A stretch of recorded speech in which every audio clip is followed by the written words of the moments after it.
are closed plane figures bounded by straight line segments as its sides, and we can name polygons through the number of its sides. So for a three-sided polygon, we will call that triangle, quadrilateral for a four-sided polygon, and pentagon for a five-sided polygon. And polygons are combinations of angles. So now, let's go to our topic, which is the sum of the interior angles of a polygon. Let's take a look at these illustrations. So, let's go back with this hexagon. And hexagon is a six-sided polygon. So, we can name polygon through the use of its vertices. And vertices are the endpoints of the said polygon.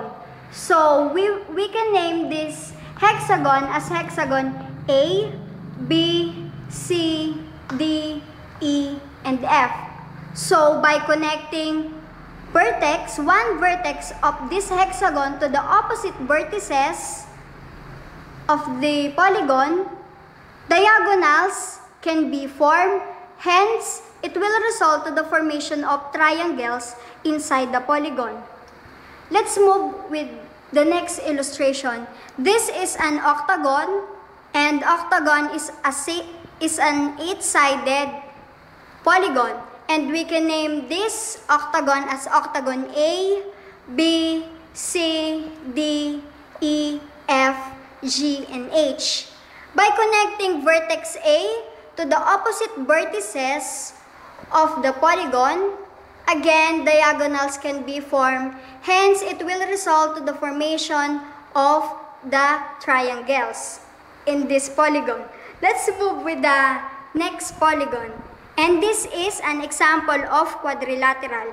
And quadrilateral is a four-sided polygon. So we can name this as quadrilateral A, B, C, and D. Let's go back with the hexagon. Let's count the number of triangles. 1, 2, 3, 4. So for a six-sided hexagon, 4 triangles can be formed. Next is the octagon. Let's count the number of triangles that are formed. 1, 2, 3, 4, 5, and 6. So for an eight-sided polygon, 6 triangles can be formed. And for a four-sided polygon, let's count the number of triangles. And obviously, the number of triangles that can be formed in a quadrilateral is 2. So, let's go to this table. So, this table shows the names of the polygon, the number of its sides, and the number of triangles that can be formed. So, for a four-sided polygon, which is the quadrilateral, 2 triangles can be formed. And for a five-sided polygon, which is the pentagon, we can form 3 triangles. And for a six-sided polygon, which is the hexagon, 4 triangles can be formed.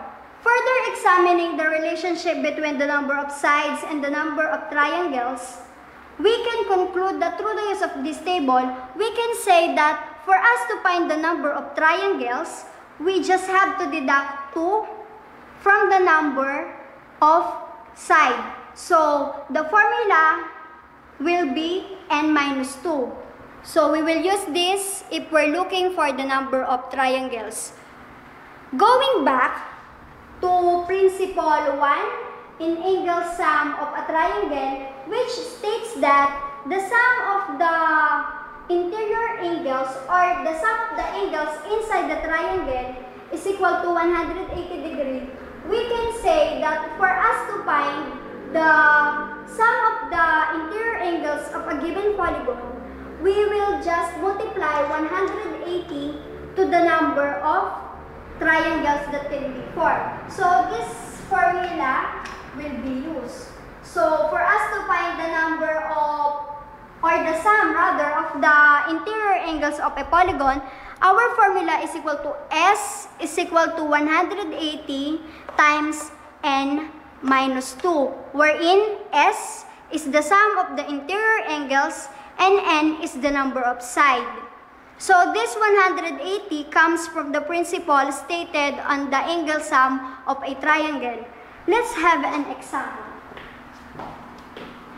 For example, we are asked to find the sum of the interior angles of a polygon having 32 sides. So, with the use of the equation, S is equal to 180 degrees times n minus 2, substituting the given. So, let's rewrite S.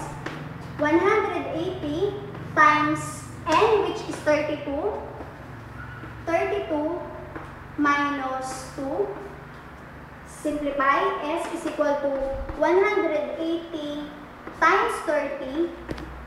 So, the sum is 5,400. So, for a polygon having 32 sides, the sum of the interior angle is equal to 5,400 degrees. But what about it? We're looking for the number of sides. So, for example, let's take this sum, which is 5,400. S is equal to 5,400. Let's just pretend that we're not aware that for a polygon having 5,400 as the sum of the exterior angle, it's the number of sides is 32. So, through the use of the formula, S is equal to 180 degrees times n minus 2. So, substituting the given, 5,400 is equal to 180 degrees times n minus 2. So, through the use of the distributive property, we will distribute 180 to n minus 2. So, let's rewrite 5,400. 5,400 is equal to 180 times n will give us 180n. 180 times negative 2 will give us 316. So, let's interchange the two equations for us to avoid negative values. So, let's rewrite 180n minus 360 is equal to 5,400. So, by combining similar terms, 180n is equal to 5,400. When we transpose negative 360 to the other side, this will give us positive 360. So, 180n is equal to 5,760. For us to find the value of n or the number of sides, let's divide both equations to 180. So, by canceling 180 here, n is equal to 32. So, that is the process on how we can find the number of sides if the given is the sum of the interior angles of a polygon. That's all for today, and thank you.